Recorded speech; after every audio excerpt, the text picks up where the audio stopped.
Bueno, buenas tardes, bienvenidos. Y bueno, soy María Ángeles Piñero, la bibliotecaria de Carmona. Y lo primero que quiero decir es que quiero pedir disculpas en nombre de nuestro concejal de Cultura, Ramón Gavira Gordón, que su interés y su intención era estar aquí esta tarde, pero bueno, pues por motivo de trabajo no puede asistir. Es decir, tiene un pleno municipal justo que empieza ahora también. Entonces le ha sido imposible, como hubiese sido su gusto, estar aquí con ustedes. En segundo lugar, yo quería presentar un poquito lo que es el acto que vamos a tener hoy.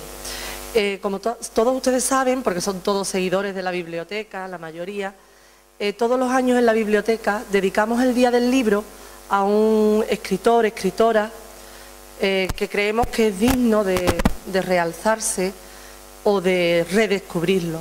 El año pasado, como recordarán muchos de ustedes, le dedicamos la Semana del Libro o el Día del Libro a Miguel de Cervantes Saavedra. En este caso no hacía falta redescubrir, ni muchísimo menos, de Cervantes. Este año hemos optado por Miguel Hernández. No se le ha hecho toda la justicia que se le debería haber hecho. Aprovechando que este año se conmemoraba el 75 aniversario de su muerte, pues decidimos dedicarle el Día del Libro, con todo el programa de actividades que realizamos, a Miguel Hernández, a realzar, redescubrir la figura y la obra de Miguel Hernández.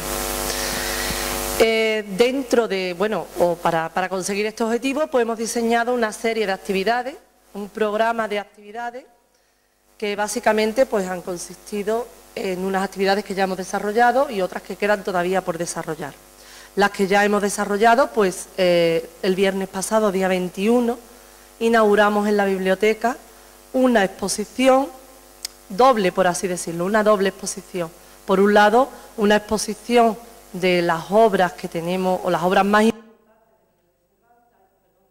importantes, y una exposición de obras que hicieron expresamente los alumnos del taller de pintura de Manuela Bascó. La exposición consiste en la interpretación plástica de un poema de Miguel Hernández. Los resultados han sido estupendos y bueno, les recomiendo a todos, los que no hayan pasado por la biblioteca, que pasen y se deleiten con lo que han hecho los alumnos del taller de pintura, que son obras bellísimas. Por otro lado, el viernes también se llevó a cabo una representación de una pieza breve sobre la vida de Miguel Hernández, a cargo del aula de teatro Félix Gómez, los más pequeñitos del aula de teatro, que hicieron una representación maravillosa que, bueno, puso al público de pie, sobre una obra escrita por nuestro compañero Rafael Jiménez. Esta tarde, siguiendo las actividades, esta tarde pues vamos a contar con la mesa redonda para aprender un poquito más sobre Miguel Hernández, desmitificarlo muchas veces y realzarlo también. Esta misma semana, el viernes, tendremos nuestra ya tradicional lectura pública, porque siempre, todos los años, hacemos una lectura del autor o autora que estamos realzando, rememorando o homenajeando en la Semana del Libro, porque creemos que es la mejor manera de darle fama a un escritor o de darle un homenaje o homenajear a un escritor, es leer lo que escribe. Creo que es la mejor manera. Y bueno, lo hacemos todos los años, estáis todos invitados a participar este viernes a las 6 de la tarde en la biblioteca. También están pendientes otras actividades, como por ejemplo las rutas de la tapa, aprovechando que Miguel Hernández tiene un poema que todo el mundo conoce, que es La nana de la cebolla, pues hemos pensado realizar una ruta de tapas basadas en la cebolla. Hay muchos bares que están ya participando, muchos restaurantes de Carmona, y bueno, próximamente también tendrán noticias de esta actividad. También desde principios de abril se viene festejando el Día del Libro en los colegios con actividades específicas centradas en la figura y en la obra de Miguel Hernández, desde los más pequeñitos, que tienen cuentacuentos, hasta los más mayores, que hacen una actividad que me parece preciosa, que es recitar versos de Miguel Hernández, pero traducidos al lenguaje de signos. Creo que es una experiencia muy bonita y que les está enriqueciendo mucho. También hacen dibujos, poemas, composiciones, en fin, toda una serie de actividades que están realizando gracias a que contamos este año en la biblioteca con un grupo muy activo. Una parte de ellos pertenecen al plan de Emplea Joven, que es un plan especial de contratación. A este plan pertenece José Luis Silvestre, que va a ser el moderador de la mesa redonda, pero también está Ana Belén Sánchez y Carlos Eble, que son otros componentes del equipo que no han venido, pero que también han participado en estas actividades. Y también contamos este año con la inestimable ayuda de un estudiante de Filología, Manuel Torreglosa, que también va a compartir la mesa, que está haciendo sus prácticas universitarias en la universidad, lo cual es una ayuda espléndida y un honor para nosotros que quiera hacer las prácticas con nosotros. Bueno, pues ya nada más, simplemente agradecer a todos los participantes en la mesa redonda, por supuesto, a Fran Cruz, además de los que mencionaba Fran Cruz, nuestro gran poeta y director de la revista Palinsecto, muy vinculado a la biblioteca. De hecho, gracias a esa amistad te he comprometido, Fran. Y también nos acompaña Isabel Pulido, que es profesora de literatura, de lengua y literatura. También gracias por haber accedido, Isabel, que yo sé que tiene muchos compromisos y bueno, nos ha hecho un huequecito. Y bueno, nada más, simplemente agradecer por supuesto a todos ustedes que se hayan acercado aquí esta tarde para contribuir a conocer un poquito mejor a un poeta tan importante como Miguel Hernández. Ya dejo en manos de ellos la charla. Muchas gracias.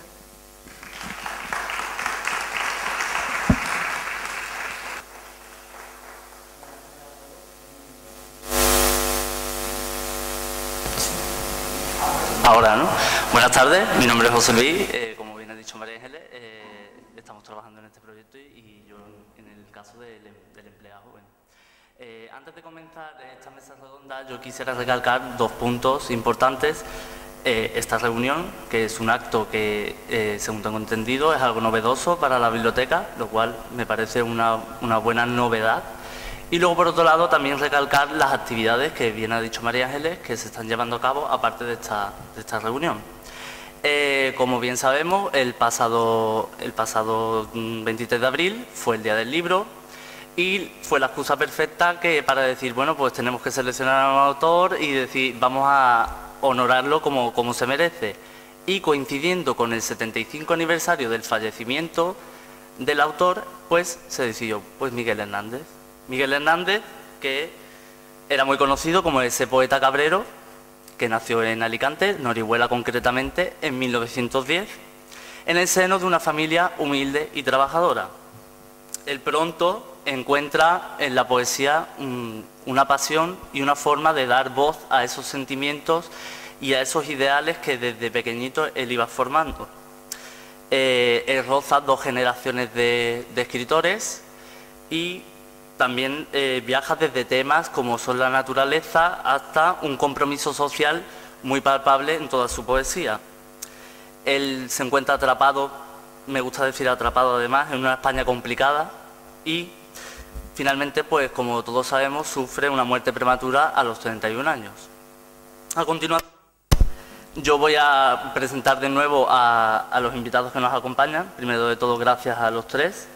Tenemos por un lado a Francisco José Cruz, que es director de la revista Palinsecto y además es un buen poeta, un gran poeta. Por otro lado tenemos a Isabel Pulido, que ella es profesora de literatura, que siempre, a mí me gusta mucho que siempre haya un profesor presente porque siempre va a dar un punto de vista también educativo de cada tema que se hable. Y por último tenemos a Manuel Torreglosa, que como ha dicho María Ángeles, está ahora mismo trabajando con nosotros en todos los proyectos que estamos llevando a cabo y que estudia filología hispánica y es un amante lector, o sea que mejor que alguien que lea mucho para comentar este tipo de temas. Vamos a empezar y yo quisiera abordar un tema importante que es aparte de la infancia de Miguel Hernández, esa naturaleza palpable en sus primeras obras y en esos primeros poemas y ese primer contacto con la poesía. Si alguien quiere empezar a comentar un poquito esos inicios de Miguel Hernández, por ahí. Fran, yo creo que tú... Buenas tardes. Yo quiero antes que nada agradecerle a María Ángeles Piñero que se acordara de mí para recordar a un poeta medular de nuestra tradición hispánica, nunca suficientemente leído, y ahora creo que iremos viendo algunas de las razones por las que yo creo que no ha sido entendido a carta cabal o de manera más completa, ¿no? Me congratula compartir mesa con Isabel Pulido, con José Luis y con Manuel Torreglosa. Aquí también debería estar Eva Rueda, pero ha decidido bajarse del carro a última hora. No, pero ha venido.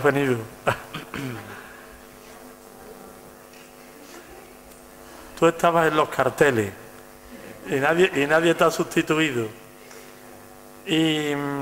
Y quiero aclarar antes de entrar en materia, como ha dicho José Luis Silvestre,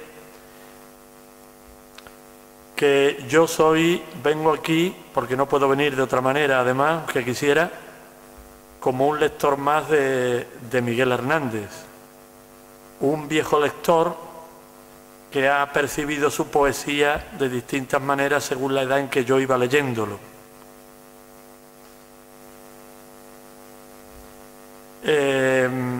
Hablar de Miguel Hernández es tan fácil como complejo, valga la paradoja.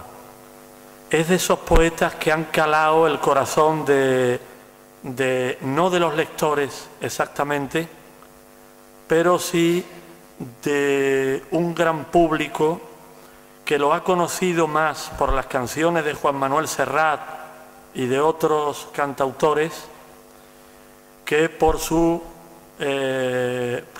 versos impresos. Es un poeta que al menos todavía en mi generación se tomaba más en serio las clases de literatura y de alguna manera se explicaba con cierto detenimiento y se conocía más un poco su vida, unida a algunos poemas más o menos popularizados, que su propia obra. Esto que ocurre, que todos nos sentimos autorizados de una u otra manera a hablar de Miguel Hernández, pero pocos a la hora de la verdad van a tener una opinión personal bien formada de Miguel Hernández, porque no es fácil deshacerse de los muchos tópicos que se han ido acumulando a lo largo de las décadas sobre el poeta de Orihuela. Y creo que ya es el momento, y yo no soy ni mucho menos el primero para nada, hay ya biógrafos y estudiosos de la vida y de la obra de Miguel Hernández que empiezan a desmitificar esos tópicos, muchos de ellos faltos de base. Y el primero, en el que podríamos entrar para debatirlo, atañe un poco, tomo el testigo de José Luis Silvestre, es el de su infancia. Se ha manejado el tópico hasta la saciedad de la pobreza y de las privaciones de Miguel Hernández y se han cogido poemas significativos que de una u otra forma se han vinculado a esas privaciones. Estudiosos como Eutemio Martín o José Luis Ferris han demostrado ya con documentos en mano, con cartas, etcétera, que Miguel Hernández no vivió en la pobreza, llevó una vida austera, pero su padre tenía su propio negocio de cabras, un negocio además próspero, y Miguel Hernández, lejos de ser un autodidacta, fue un niño, uno de los pocos niños que llegó hasta ciertos estudios, hasta bachiller, en su barrio, al punto de que él traducía latín y francés. Entonces me parece que la visión que da parte de su poesía de la pobreza, sin ser inauténtica, está un tanto idealizada, porque él mismo explotó esa imagen cuando fue a Madrid para tratar de integrarse en la generación del 27, que pocos miembros de ella lo aceptaron. Yo ya no quiero seguir hablando porque voy a acaparar el asunto, pero ojalá lo que estoy diciendo sirva un poco para entrar en materia y provocar un poquito la discusión, porque tampoco tengo yo por qué tener toda la razón de lo que estoy diciendo. No, pero efectivamente hay una infancia muy marcada, y sobre todo en esa luego viene esa primera obra que lanza, que es Perito en Lunas, que yo creo que ahí es donde se ve reflejado, si no me equivoco, ¿verdad, Manuel? Por ejemplo. Bueno, buenas tardes a todos. Quiero daros las gracias por vuestra asistencia. Y bueno, sí, vamos a ver. La naturaleza, bueno, es obvio que es un componente fundamental en la obra de Miguel Hernández. Y bueno, yo quisiera, incidiendo lo que ha dicho Frank Cruz, sí que es verdad que hay que desmitificar un poco la figura de Miguel Hernández, ¿no? Yo creo que, de hecho, en cuanto a sus estudios, ¿no? Llegó a estudiar hasta los 15 años, creo, hasta 1925, si mal no me equivoco, que bueno, que para la fecha, pues la verdad es que mucha gente no llegaba a estudiar tantos años, ¿no? Bueno, luego el tema de la guerra civil, por supuesto, se ha jugado mucho con la figura de Miguel Hernández, ¿no? Obviamente, pues le cogían un bando, ¿no? Pero se ha hecho mucha propaganda, ¿no? En vez de leer tanto la figura o sea, leer sus obras, ¿no? Y bueno, en Perito en Luna, pues es verdad que su infancia marcó mucho, ¿no? Su relación con su amigo Ramón Sigé, ¿no? Fundamental en esta primera obra, ¿no? Bueno, así a un brochazo quiero ceder la palabra a Isabel. Hola, buenas tardes. Estoy encantadísima de estar aquí, muy feliz, porque además se trata de un poeta que yo llevo en el corazón desde hace mucho tiempo por muchas razones, y aunque está en el programa de segundo de bachillerato porque se enseña la poesía de posguerra y lógicamente pertenece a la llamada generación escindida por algunos críticos, y está dentro del programa de bachillerato, sin embargo normalmente no se ve porque no hay tiempo. Sin embargo, yo me niego a dar segundo de bachillerato sin ver a Miguel Hernández. ¿Por qué? Porque es una figura puente entre la generación del 27 y la generación de la poesía desarraigada, que es una de las dos tendencias de la poesía de posguerra, una pro régimen que se incardina en torno a la revista Escorial, y el otro grupo de poetas de la poesía desarraigada que digamos, circulan en torno a la revista Espadaña, y él es realmente el puente, el vínculo, para que después ya comience ese camino empedrado para la poesía social, la de Otero, Gabriel Celaya, etcétera, etcétera. O sea que es que él es un puente necesario, y entonces si no les explicamos a los alumnos el papel que desempeña Miguel Hernández en la poesía haciendo de puente, pues realmente ellos luego no entienden la poesía social, y no van a entender luego otro brote de la poesía social que se da en la década de los 60. Entonces, yo, por estas y por otras muchísimas razones, estoy muy contenta de estar aquí esta tarde. Lo que decía Fran precisamente, el tópico este del poeta Cabrero, pues no vino ni más ni menos que de aquí, se lo voy a contar. Él se va, en 1931, se va a Madrid, él está hartísimo de Orihuela, está hasta las narices, no quiere estar allí, porque el ambiente es muy recoleto, muy provinciano, entonces él quiere volar y quiere ir a Madrid y quiere conocer un poquito el ambiente cultural, el bullidero cultural de Madrid. Y entonces se va en 1931, él se va, claro, había podido conseguir algunos céntimos de sus amigos y se va prácticamente con lo opuesto. Entonces se va con unas cartas de recomendación, se va, encuentra allí a Concha Albornoz, hija del ministro de Gracia de aquellos entonces, luego esta le pone en manos de Jiménez Caballero y Jiménez Caballero se entrevista con él y le hace mucha gracia. Mira por dónde, le hace a él mucha gracia este tipo que llega así, pues con una zapatilla como de esparto y con los pantalones remendados y demás.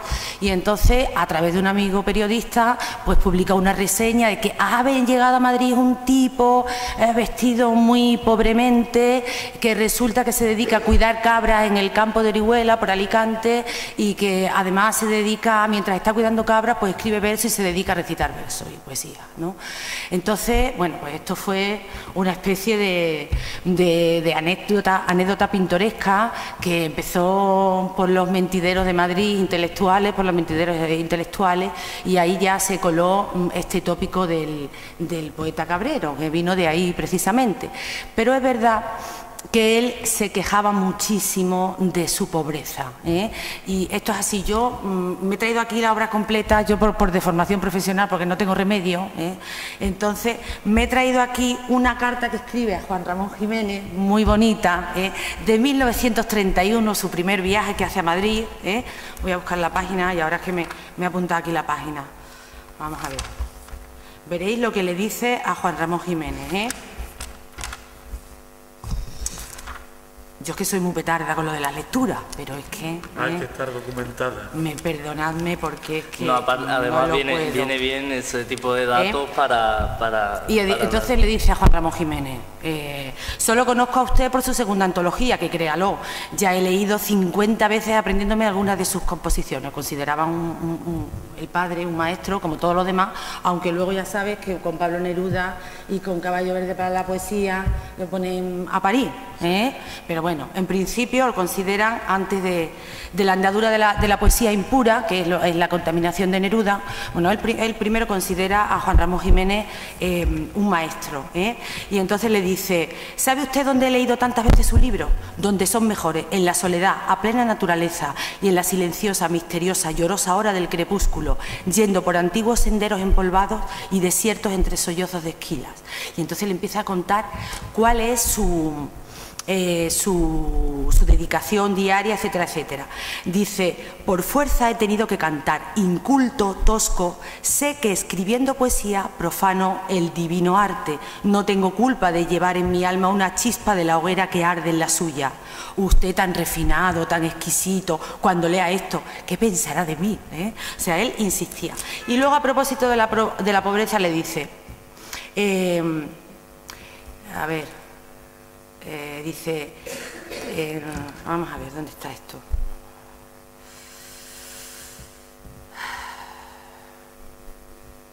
Sí, dice, como le he dicho, creo ser un poco poeta en los prados, porque hierro con el cabrío ostenta natura su mayor grado de belleza y pompa. Ya va aquí por la ley de Gongorina, ya escribiendo cartas. Pero luego a la novia ya le diré algo de lo que escribe a Josefina Manresa, tiene completamente otro tono, porque muchos ruiseñores y verdores, mucho cielo y mucho azul, algunas majestuosas montañas y unas colinas y lomas tras las cuales rueda la gran era del Mediterráneo. Dice, por fuerza, no, otra cosa. Le decía antes que escribo poesía. Tengo 1 millar de versos compuestos, sin publicar. Algunos diarios de la provincia comenzaron a sacar en sus páginas mis primeros poemas, con elogios. Dejé de publicar en ellos. En provincia leen poco los versos y los que lo leen no los entienden. Y heme aquí con 1 millar de versos que no sé qué hacer con ellos. A veces me he dicho que quemarlos tal vez fuera lo mejor, porque él al principio está desesperado porque nadie le publica sus obras. Y él quiere salir imperativamente de Orihuela. Y se está buscando acicates y cauces y y acarreando dinero como puede, y al principio le salen las cosas muy mal, no es lo que él piensa. Dice: soñador como tantos, quiero ir a Madrid. Abandonaré las cabras o esa esquila en la tarde y con el escaso cobre que puedan darme tomaré el tren de aquí a una quincena de días para la corte. ¿Podría usted, dulcísimo Juan Ramón, recibirme en su casa y leer lo que le lleve? ¿Podría enviarme unas letras diciéndome lo que crea mejor? Hágalo por un pastor pobre, etcétera, etcétera. O sea que él insiste en el tema de la pobreza, pero tan es así que a los 15 días de llegar o al mes de llegar resulta que le dice a sus padres que le envíen algo para ofrecerle a Concha Albornoz, que le ha, digamos, recomendado, ¿no?, a Jiménez Caballero, y le envían 2 cajas de naranja, de cajas de naranja que tiene que recoger en el tren, pero que él luego tiene que llevar a cuesta durante 10 kilómetros hasta dejarla en su casa, porque es que no tiene 15 céntimos para pagarse un billete de tren, y va casi descalzo.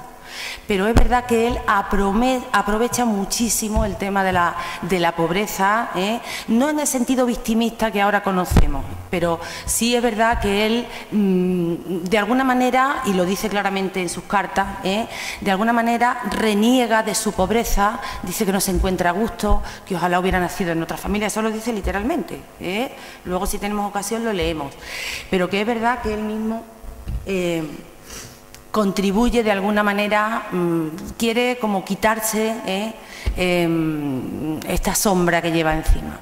En fin, yo no voy tan, porque yo varío mucho de unos temas a otros, es lo que he estado tocando, diciendo. Vamos a intentar no dispersarnos demasiado. Exacto. Para no despistarnos nosotros y no distraer tampoco a...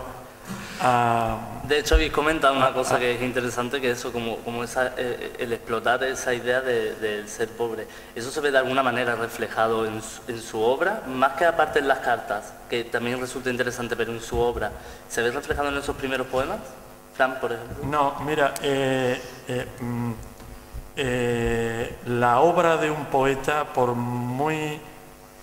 muchas conexiones íntimas que tenga con la biografía del propio poeta, siempre trasciende la vida de uno, porque la obra de un poeta, por muy comunicativo que sea y muy fiel a sus propias experiencias, no solo están dictadas por ellas, sino por la capacidad que tiene el autor de transformarlas y por la capacidad que también tiene de recibir la tradición que ha heredado.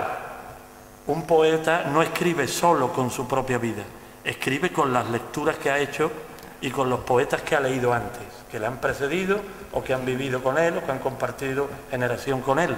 Sin los poetas que nos han precedido, nadie hubiera podido escribir un verso auténtico. Esa es la paradoja. Para acercarse a la propia vida de uno hay que asumir primero una tradición literaria. Y entonces esto que ocurre, que naturalmente Miguel Hernández asume toda la tradición española, especialmente la del barroco, a través de Ramón Sigé, un intelectual muy cercano al fascismo, ultracatólico, pero que le abre un horizonte intelectual muy estimulante para un joven que no llega a tener 20 años, ¿no? Entonces, yo querría unir aquí dos cosas que se han comentado. Tu pregunta sobre la pobreza, para rematar un poco y situar el asunto, y la ubicación generacional que ha sacado a colación Isabel. Después vamos a ver, quizá con más detenimiento, la importancia de la poesía social de Miguel Hernández, esa etapa suya desde que conoce a Neruda, ¿no? Y su acercamiento a la poesía impura, pero antes de eso, él es también un católico convencido por la influencia de Ramón Sigé y porque siempre estudió en colegios religiosos. Incluso los jesuitas le ofrecieron a la familia una beca porque vieron un niño muy avispado y el padre, un hombre con posibles hasta cierto punto. No era un pobre, no era un rico, pero tampoco era un pobre. Era un hombre austero con ciertos posibles, que no necesitaba a Miguel Hernández que le cuidara las cabras, pero a los 15 años lo sacó del colegio. Miguel Hernández estudió unos 10 años, tuvo unos 10 años de escuela. Poca gente entre los años 10 y 20 han llegado a los 15 años en España a estudiar en un colegio. Muy poco. Él sí lo estudió, al punto de que cuando el padre le obligó a dejar la escuela porque un tío suyo que llevaba el negocio con él, no sé si murió o lo dejó, tuvo el padre que sustituirlo. Los 5 años que estuvo de cabrero, desde los 15 a los 20, Miguel Hernández leía en francés mientras pastoreaba a Verlaine. O sea, díganme ustedes qué cabrero lee a Verlaine en francés, no ya en español, sino en francés. Entonces, yo creo que la pobreza que más se nota en sus poemas, volviendo al planteamiento de José Luis, posiblemente es la rescate de su experiencia lamentable de las cárceles y de los últimos años de vida. Como La nana de la cebolla, efectivamente él padeció ahí una miseria, pero propia, producto de la guerra y de la situación tan desesperada que llegó a tener, en una actitud de abandono. Recordemos que ya hablaremos después más tarde si queréis de eso, el propio clérigo Luis Almarcha, que le ayudó tanto al principio, prestándole su biblioteca y su máquina de escribir, etcétera, después fue el que lo abandonó en la cárcel de Alicante y le impidió el traslado a un hospital para curarse la tuberculosis. Esto es una ironía del destino terrible, terrible, ¿no? Pero que el hecho de que Miguel Hernández no tuviera una máquina de escribir en 1915, en 1920 o 20 y poco, no quiere decir que fuera un hombre pobre. Miguel Hernández no pasó carencias, no pasó hambre, nunca pasó hambre.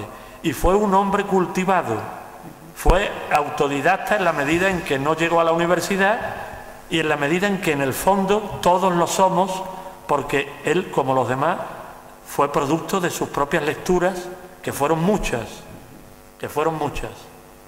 Entonces hay un Miguel Hernández antes del año 35, o 33 o 34, es decir, cuando se traslada por segunda vez a Madrid, porque su primer traslado fue una frustración enorme.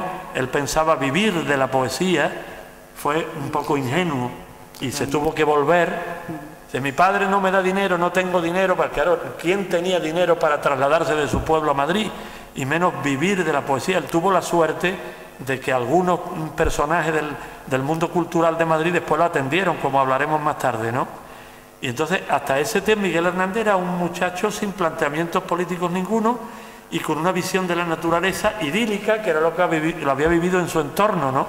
Después conoce a Neruda, conoce a Vicente Aleixandre, etcétera, y su visión de la vida y de la poesía cambia radicalmente.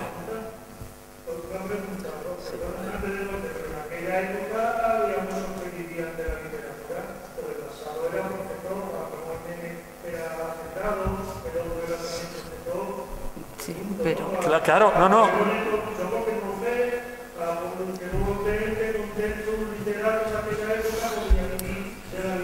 Él lo pretendía ingenuamente. O sea, él de alguna manera se lanzó al vacío, en parte estimulado por Ramón Sigé, por Carmen Conde y algunas personas más de su entorno, el propio Luis Almarcha, etcétera.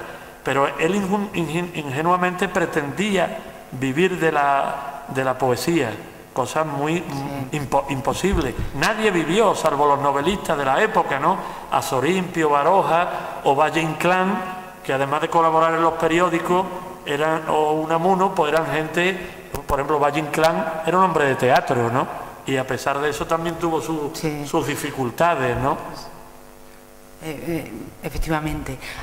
Por ejemplo, los de la promoción del 27 es que todos fueron intelectuales, niños que nacieron en familias adineradas, fueron todos a estudiar la residencia de estudiantes, nacieron en un ambiente donde había libros, un ambiente cultivado, pero es verdad que tú has dicho que parte, por ejemplo, don Pío Baroja era, pero Valle Inclán pasó un hambre tremenda. Pero es verdad que, bueno, los primeros años de Miguel Hernández, porque él era de carácter inocente, él era muy cándido, Y era tan cándido para pensar que iba a vivir de la poesía como luego más tarde del teatro, que era su sueño. Él soñaba en poderse ganar la vida a través del teatro, porque la poesía le gustaba mucho, pero se chocaba con muchos obstáculos, ¿no? Las publicaciones, los libros, etcétera. Por ejemplo, la primera obra del 31, Perito en Luna, él compuso más de 300 composiciones y al final le publicaron una obra que el contrato decía 32 octavas reales, ¿no? Entonces, claro, eso era menos dinero. Al final estaba todo relacionado, no podía, porque las entrevistas que le hacían en los periódicos de Madrid para poder, en el ABC, El Sol, algunos, para poder publicar algunas reseñas de las que escribía, le obligaban a ponerse pajarita y obligaban todos a entrevistar con una pajarita y una corbata. Entonces, realmente él tuvo muchísimos problemas. Y es verdad lo que dice Fran, él no pasó nunca hambre, nunca. Lo que pasa que él, en las cartas también se ve mucho que él se comparaba, ¿no? Él se comparaba de alguna manera, pero él sabía y estaba completamente convencido del prodigio natural que era. Era un talento natural, era un talento telúrico, mineral, que eso brotaba como una fuente de agua, era un montanar, ¿no? Entonces, eso era una maravilla. Y él él sabía perfectamente la valía literaria que tenía, De hecho, él escribe varias cartas a García Lorca, que no le hace ningún caso, ningún solo caso, escribe varias cartas a García Lorca y le dice: mira a ver si hay alguien que pueda imitar a Góngora de la manera que yo lo hago en Perito en Luna, por ejemplo. Y entonces él es perfectamente consciente del valor que tiene y de la habilidad, de cómo maneja toda la iconografía natural de su infancia, todos los lugares, los locus, todos los motivos naturales, cómo los integra en la obra de una manera técnica tremenda. Ya muy pronto fue un espíritu muy poroso, porque a través de sus primeras lecturas, como has dicho, efectivamente, no se entiende a alguien que escriba sin antes haber sido lector, eso es imposible de pensar, ¿no? Pero él inmediatamente lee a los maestros coetáneos, pero lee inmediatamente a Eugenio d'Ors, lee a Góngora, lee luego más tarde, al regresar de Madrid, después del fracaso de Madrid, pues integra inmediatamente, se va a la biblioteca de Alicante y ahí saca un montón de libros del Círculo de Bellas Artes, empieza a leer a los franceses, la poesía francesa, empieza a empaparse. Entonces, eso ya es una máquina que no para, porque además todo lo que hace es de una calidad altísima. Y hasta qué punto sería, que después también, si tenemos ocasión, aquí es que vamos dejando cabos así sueltos, si tenemos ocasión, su poesía llamada la política, la poesía propagandística, jamás cayó en los tópicos, porque es que no podía, porque su voz bronca, auténtica, le impedía completamente hacer una poesía propagandística. Y la poesía más conocida por nosotros es una poesía de una calidad maravillosa, extrema, muy bien cincelada, empedrada, etcétera, ¿no? O sea que es verdad que él no pasó hambre, tampoco pudo vivir de la poesía, quiso vivir del teatro. Cuando quiso vivir del teatro ya se murió. Sí. O sea que él adquirió, como tú has dicho, un dominio técnico prodigioso muy temprano, y eso cimentó unas bases creativas muy firmes que le dieron una confianza en la poesía enorme, y tenía una gran variedad formal. Yo creo que es uno de los últimos poetas del siglo XX en lengua española que tenga unos registros tan ricos y tan variados, ¿no? Y eso ya se ve, como ha comentado Isabel, en Perito en Lunas. El manejo de una estrofa ya arcaica, cuando él la utiliza, que es la octava real, que es la que utiliza, por ejemplo, Góngora en el Polifemo.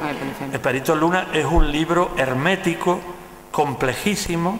Yo confieso que no me he molestado lo suficiente en desentrañarlo.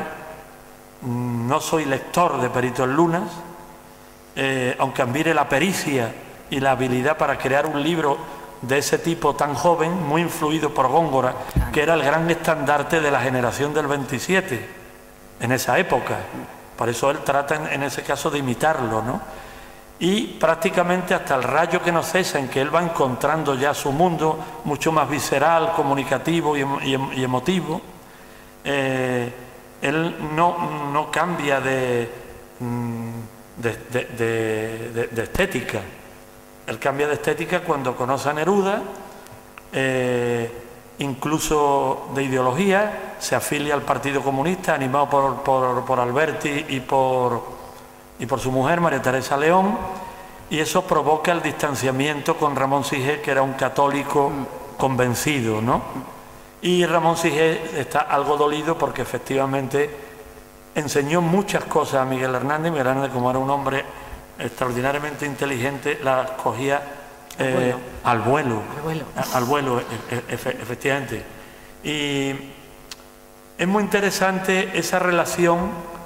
Voy a introducir otro tema, si te parece, que tú ya has aludido de paso, para no dejarlo suelto, la relación de Miguel Hernández con la generación del 27. Dice José Luis Ferri en su biografía que Miguel Hernández se subió al tren de la generación del 27 cuando ya estaba el tren en marcha. Efectivamente, él no llegó a integrarse, primero porque era más joven y segundo porque algunos miembros, o casi todos, salvo Aleixandre y Neruda, no lo aceptaron del todo. A Lorca especialmente le molestaba su presencia, porque al parecer exigía que en los actos públicos literarios se vistiera de punta en blanco. Miguel Hernández no estaba educado para eso. Era un hombre más rudo que la educación exquisita que recibió Lorca desde niño, ¿no? Y yo creo que también Lorca no lo aceptaba porque hasta cierto punto Miguel Hernández fue un poco pelma. Fue un hombre muy pesado que no dejaba de provocar a Lorca, pedirle por carta opiniones sobre sus poemas y sus libros, y eso provocó un poco el hartazgo de Lorca, que ya era una figura reconocida y no aguantaba hasta cierto punto que alguien lo inquiriera de una manera tan insistente, ¿no? No es que Miguel Hernández tuviera toda la culpa del rechazo que recibió de Lorca, pero en parte sí lo provocó, por eso, ¿no? Al punto de que cuando, estando en casa de Vicente Aleixandre, Lorca anunciaba que iba a ir, por ejemplo, a leerle una obra de teatro que acababa de escribir, Vicente Aleixandre le advertía que estaba en ese momento con Miguel Hernández, porque sabía que Lorca no quería verlo. Y Neruda, por ejemplo, Juan Ramón Jiménez, con otro poeta que terminó mal, pero por otras razones, no literarias, sino de moral política, ya en la guerra, fue con Rafael Alberti. La famosa anécdota, ¿no? Que tuvo, ¿no? Te la iba a quitar de la boca, ¿no, Fran? Cuéntala tú.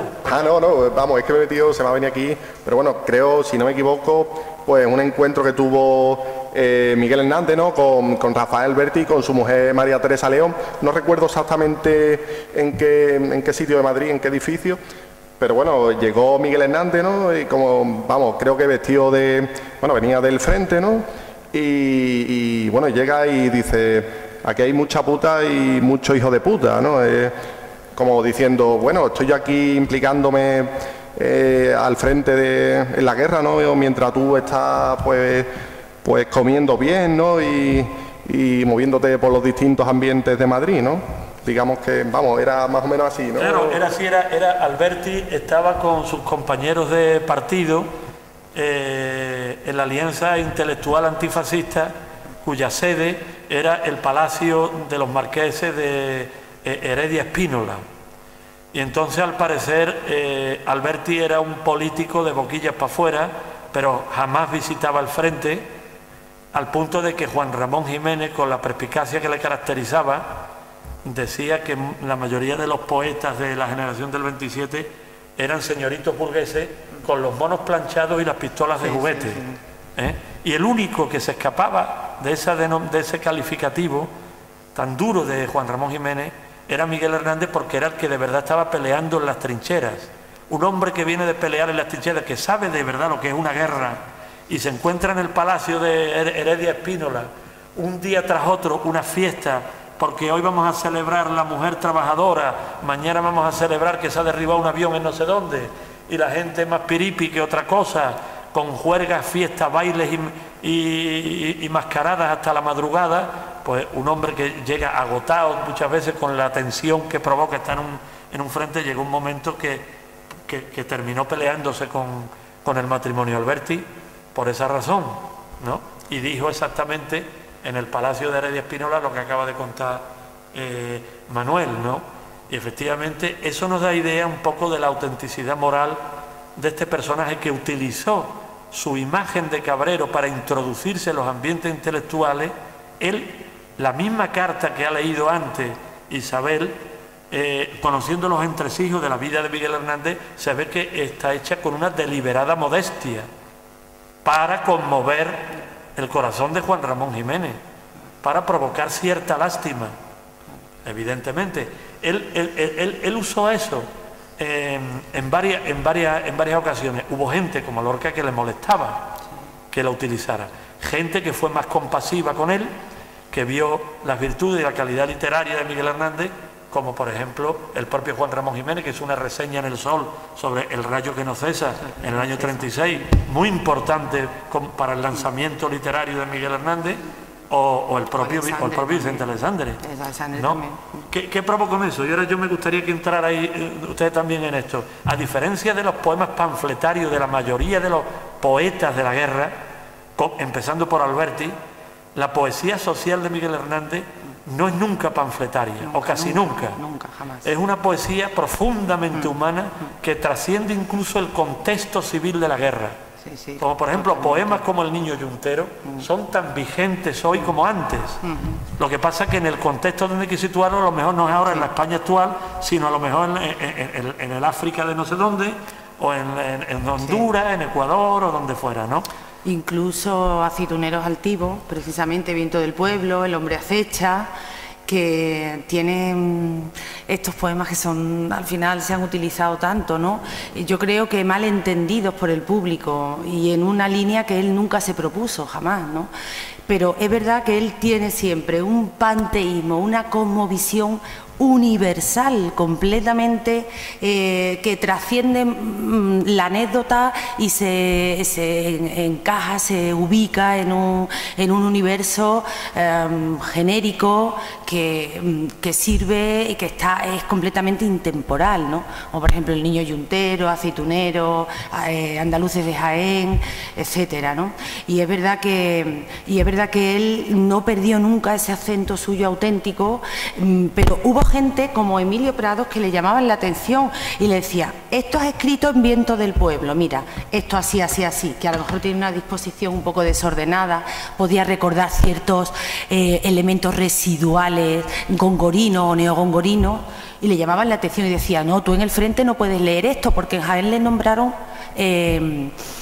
un cargo que era altavoz del pueblo, se llamaba exactamente, y entonces porque él estaba... ¿No era el batallón del talento? No, estaba cavando fosas, y entonces, claro, hubo gente que, directores de periódicos y demás, que se llevaron las manos a la cabeza: este hombre que hace aquí es una fuerza desaprovechada, entonces vamos a llevarlo a las trincheras, pero vamos a llevarlo que se suba encima de un camión y empiece a recitar y empiece a componer, etcétera, en una fuerza más activa. Pero a veces, por ejemplo, el caso de Emilio Prados, que digo, ¿no? Oye, tú sabes que esto así puesto no puede ser nunca, porque esto no llega a la gente, porque la gente eso no lo entiende, y entonces él contesta: mira, el individuo del pueblo llano, es humano y tiene sentimientos y tiene emociones y se emociona y siente amor y odio. Y aunque esté sufriendo hambre, entonces no es tonto, no vayamos a tratarlo como un tonto, porque de aquí se desprende unas emociones que son transferibles y que las capta perfectamente, ¿eh?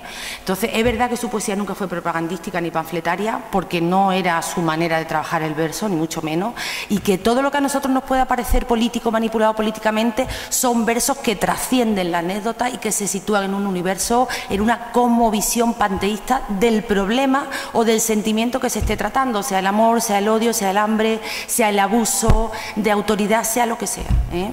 O sea, trasciende el plano y se sitúa en universal. Ese respecto, Isabel, el caso del poema Canción del esposo soldado. Sí, muy bonito. Sí, un poema cuyo contexto es la guerra, a él se ve dentro de las trincheras, hay incluso una grabación donde se le oye recitar ese poema, que yo ya con la adolescencia, en mi adolescencia yo lo oía y sin tener la conciencia ni el conocimiento que tenía ahora, ya me estremecía, ¿no?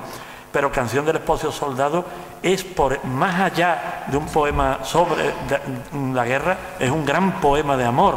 Sí. Es un poema de amor escrito dentro de la guerra.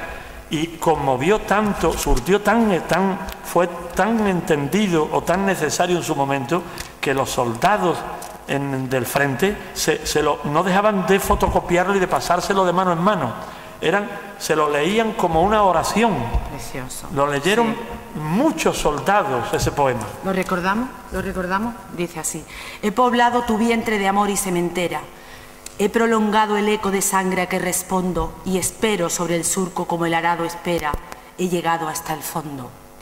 Morena de altas torres, alta luz y ojos altos, esposa de mi piel, gran trago de mi vida, tus pechos locos crecen hacia mí dando saltos de cierva concebida, etcétera, etcétera, ¿eh?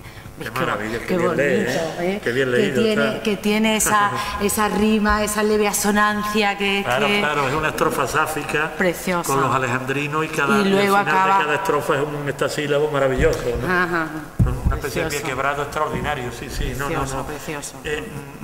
Es muy interesante eso. Él no cuesta trabajo imaginar. No sé si se me oye bien, me tengo que incorporar aquí al... ¿Así me puedo poner? Vale. Bueno, pues me retiro también. No cuesta trabajo imaginar las presiones de propaganda política que tuvo que sufrir Miguel Hernández para hacer otro tipo de poemas, que en algún momento lo hizo, ¿no? No solo presiones externas, sino de su propia intimidad, porque lo que vivió no era moco de pavo, ¿no? Y era muy difícil mantenerse ante vientos tan violentos, ¿no? Muchos cayeron, empezando por Alberti. No solo cayó Alberti en la guerra, es que cuando se exilió siguió explotando esa condición de exiliado, escribiendo poemas panfletarios, desgraciadamente, ¿no? Miguel Hernández, siendo tan joven, era un poeta ya extraordinariamente maduro, era muy maduro. Pero es verdad lo que dice Isabel, la inclinación natural de Miguel Hernández no era hacer poemas políticos, sí, usando el título del último libro de César Vallejo, Poemas Humanos. Y ahí es donde está, creo yo, la beta más rica de Miguel Hernández. Por eso yo pienso, y aquí podemos sacar otro tema, si os parece, yo siempre he pensado, cada vez que he leído a Miguel Hernández, que en efecto la influencia de Neruda le abrió un horizonte muy abarcador, necesario para el momento estético y político que se vivía. Sobre todo Residencia en la Tierra. Residencia en la Tierra, le abrió las puertas de la vanguardia, el mundo del verso libre, la irracionalidad, el surrealismo de entonces que desarrollaba Vicente Alessandre, pero yo siempre he sospechado que Miguel Hernández no se encontró a gusto nunca manejando el verso libre ni el verso blanco. El gran Miguel Hernández para mí es el que se forja en las estrofas tradicionales y rimadas de la tradición española. La base que ya recoge del propio Ramón Sigé, con el que rompe política y poéticamente por culpa de Neruda, ¿no? Él dio ese paso necesario porque tenía que conocer lo que se hacía en su época, pero yo creo que íntimamente en su fuero interno él no se sintió nunca a gusto escribiendo ese tipo de poesía irracional y ampulosa, ¿no? La prueba de ello es que cuando él ya vuelve de la URSS, que ahora podemos hablar de ese viaje, etcétera, Sí, sí, ahora hablamos. y ya está en la cárcel con muy poca esperanza de salvar el pellejo. Él, ¿en qué poesía se refugia? En la poesía más tradicional de corte popular, la del cancionero y romancero de ausencia.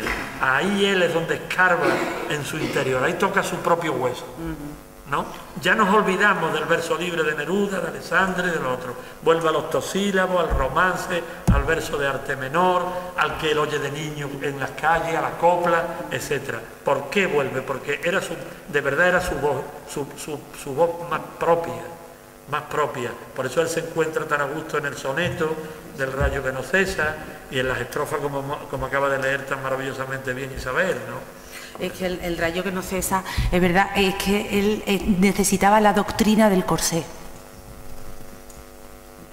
Que no era ¿Entendés? ningún corsé, o sea, realmente Bueno, nadie le obligaba a él a usar ese corsé. Pero él se desenvolvía muy bien en esa cárcel del soneto.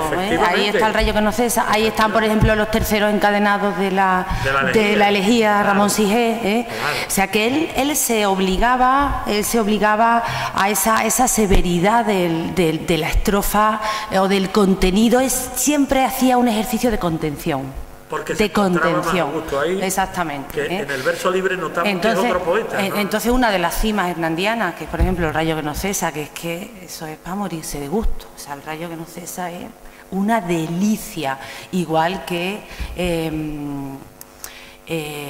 Cancionero y romancero de ausencia, que es uno de los libros más deliciosos de amor que se ha escrito en el siglo XX. Que no lo digo yo, como que decía. es el menos conocido. Que no lo digo yo, como decía Isabel, el cipreste de Ita, que es uno de los menos conocidos. de Miguel Hernández, Sí, precisamente. que es que lo que se conoce del libro Porque es La nana a la es el que cebolla. menos invita a ciertos sectores intelectuales con intereses políticos. Claro, no les interesa claro, esa pero- parte. evidentemente. Pero ¿por qué? Sí. ¿Pero por qué? ¿De qué se habla en el No, ¿de qué se habla? No, ¿de qué no se habla? Cancionero y romancero de ausencia? ¿De qué no se habla? Vamos a ver, Claro, si es que es una poesía ya muy adelgazada, muy rítmica, versos otra vez populares o neopopularistas, como practicado toda la generación del 27 en su juvenilia, ¿no? Entonces, él vuelve otra vez a rescatar, que era su tono, efectivamente, lo que has dicho tú, la poesía tradicional. Por un lado, la poesía culta. Sonetos, Tabarreal y demás. Por otro lado, la poesía de tradición con raíces en la lírica popular, etcétera, etcétera, en el romancero y todo esto. Bien, pero por ejemplo, lo que más se conoce del romancero y cancionero de ausencia es precisamente Nana de la cebolla. Pero es que aquí hay poemas, a ver si podemos leerlos, que son deliciosos. Que toca el amor, por ejemplo, más allá de la muerte, el amor omnia vicit, por ejemplo, de Quevedo, bueno, esa especie de comunión a dos que hace a la Limón con las fuerzas femeninas que representan la noche, la luna, la oscuridad, y el hombre es la luz, el sol, etcétera. Pero hay una fusión, que va mucho más allá de la materia, a veces parece incluso sobrenatural, y él encuentra ahí ese, como ha dicho Fran, es verdad, encuentra su ritmo y encuentra ahí su tono y se desenvuelve muy bien. Claro. Una de las cimas es esa, otra de las cimas es el rayo que no cesa. Claro, luego, pero es curioso que la concepción, él como la mayoría de la gente del 27, incluso antes, Machado y Juan Ramón Jiménez, se mueven en las dos corrientes de la poesía española, la popular y la culta. Por ejemplo, a diferencia de Lorca, volvemos a él como antagonista de Miguel Hernández, si nos fijamos el romancero gitano de Lorca, lo que tiene realmente de poesía popular es la forma de romance, no su tono ni su visión. La visión del romancero gitano es una visión casi onírica, irracional, propia de una poesía casi más gongorina que popular.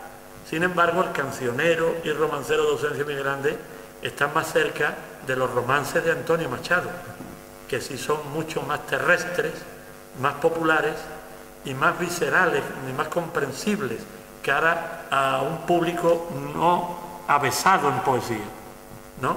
Todavía Miguel Hernández recupera esa sencillez de la poesía popular que, por ejemplo, Lorca no tiene. Por eso siempre se ha dicho, que la crítica ha dicho que lo de Lorca es neopopularismo, ¿no? Yo creo que lo de Hernández hasta cierto punto no lo es. En el romancero, permíteme En el romancero, aparte de que él recupera la estrofa popular del romance, que como sabemos todos podemos estar orgullosos de tener romance, y un romancero bien nutrido, porque el romancero es un género autóctono nuestro, entonces de eso, igual que la picaresca, entonces eso lo podemos decir bien alto y bien claro, y tenemos que reivindicar al romancero, que yo siempre se lo mando a mis alumnos como lectura, que vean el romancero viejo. Pero vamos a ver, el romancero, es verdad lo que tú dices, y partiendo de lo que tú dices, el romancero es un sincretismo. Es un sincretismo, por un lado, de la imagen visionaria, vanguardista, completamente novedosa, de las vanguardias, etcétera, etcétera, con por ejemplo, muchos formulismos del romancero, traídos del propio romancero, repeticiones, anáforas, etcétera, etcétera. O sea, que es verdad lo que dice Fran, pero a mí me parece que el romancero de Lorca es más un sincretismo de esas dos corrientes, de lo tradicional y lo tradicional. En cambio, el otro tiene un tono mucho más humano, mucho más auténtico, que se brota como de la tierra, ¿no? Es una cosa muy mineral. Ahí también está Neruda, está Neruda con sus residencias, etcétera, pero él, es verdad que decía Unamuno una cosa que a mí me gusta mucho, y es que Unamuno decía que el niño es el padre del hombre. Qué cosa más bonita, sí. El niño es el padre del hombre. Y es verdad. O sea, todo lo que uno absorbe en sus lecturas de infancia y demás, después sale. Y cuando uno cultiva y tiene algunas metáforas, algunas imágenes y demás, después estarán muchísimo más depuradas, elaboradas, etcétera. Pero ahí están al final. Aparecen al principio y aparecen al final. Y si nosotros nos vamos a Miguel Hernández, hay símbolos al final que están también al principio. Sí. Eso pasa con Lorca y eso pasa con... Y es verdad que bueno, que él tiene ahí esa voz suya ya desde el principio, que está latiendo hasta desembocar ya. Y que, claro, otro tema también. Bueno, aquí pueden salir temas pero que si no llega a morir igual que Lorca, ¿qué no hubiera dado este poeta? Si ya dio lo que dio cuando se murió. Pero eso, por ejemplo, lo podríamos haber preguntado de Garcilaso de la Vega. Notable también con la primera parte, ¿no? Después ya poeta, no dio mucho más. Incluso en el exilio escribió poemas sueltos memorables, ¿no? Pero efectivamente yo creo que Miguel Hernández es un poeta más primordial que el propio Alberti, ¿no? Cuando Alberti tenía todos los recursos para haber sido mucho mejor poeta de lo que fue, ¿no? Pero ¿qué idea más bonita es esa? Efectivamente, en Cancionero Romancero de Ausencia, Miguel Hernández vuelve a su poesía más íntima y la que él empezaría a oír en su infancia, seguramente antes incluso de plantearse ser poeta, ¿no? Porque en su época todavía se cantaba, se pregonaba, etcétera, ¿no? Y no sé si os parece sacar que tocáramos el tema ya antes de que llegáramos a su muerte, es un poco, él sustituye otra conexión involuntaria que tiene con Lorca. Él sustituye a Lorca en la dirección del Teatro La Barraca. Porque se mete efectivamente. Claro. En las misiones pedagógicas. Claro. Y él quiere imitar a Lorca en el teatro. Muy bien sacado ese tema. Claro. ¿Y qué ocurre? Que gracias a eso el gobierno lo manda a un congreso de teatro en la URSS. Pensemos que era la URSS en ese momento. Todavía no se conocían las purgas del estalinismo. La URSS todavía era un modelo casi de paraíso en el mundo, ¿no? En el fondo era muy poco conocido. Miguel Hernández, como comunista que ella era, va extraordinariamente ilusionado a Moscú representando como dramaturgo al teatro español y como camarada político que era, en connivencia con el pensamiento de la URSS, ¿no? Curiosamente, él, en cartas a Josefina, que se han conocido en los últimos años, empieza a encontrarse, empieza a revelar cierta decepción de la que él empieza a ser consciente poco a poco. A él le encanta, según dice, el pueblo ruso, las enormes fábricas de máquinas, etcétera, pero empieza a sospechar, y así se lo dice en más de una carta a Josefina, que los representantes del gobierno soviético no me han enseñado todo lo que deberíamos haber visto. Porque él ve allí pobreza, ahí sí que ve pobreza. Y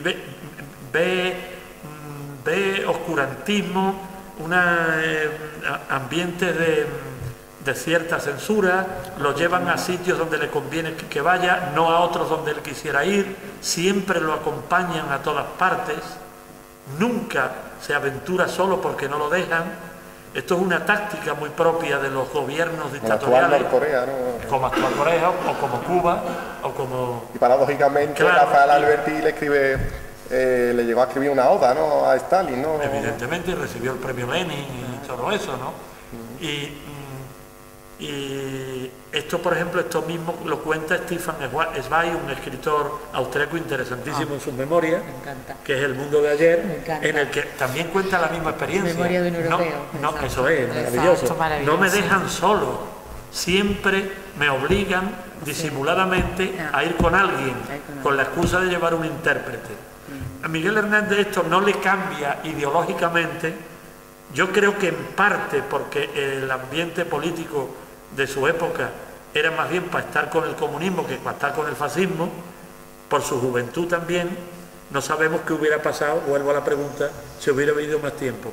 El caso que con esa experiencia yo creo que anima a Miguel Hernández a dejar el poema de corte social, a estar pendiente de poner sus escritos al servicio de la guerra y a dedicarse en la cárcel al cancionero y romancero de docencia. Es una manera, sin decirlo, solapadamente, de señores, yo vuelvo a mis orígenes y voy a ser auténtico conmigo mismo, porque empiezo a desengañarme de ciertas cosas. Quien contribuye al desengaño también fue Alberti, como ya hemos contado antes, ¿no? Entonces va acumulando experiencias que no ayudan a sus convencimientos políticos, aunque no consta que se detractara de su comunismo. Precisamente Luis Almarcha, cuando ya estaba tan enfermo en la cárcel, una de las condiciones que le pedía para ser trasladado al hospital de Alicante era que se detractara de sus ideas, y él no lo hizo. Pensaba decir que se casara por la iglesia, porque no estuvo casada por la iglesia. Terminó casándose. Se casó por la iglesia, la iglesia. Obligado, porque Josefina, su mujer, se lo pidió, porque es que si no, no iba a tener ningún derecho sobre su propia obra, ¿no? O sea, sí, un momento. Miguel, ¿tú querías comentar algo?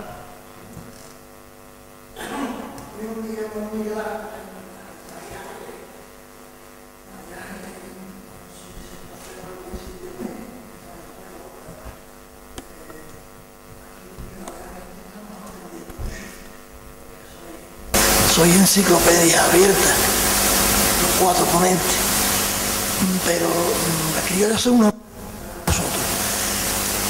Miguel Hernández no es un poeta muy conocido,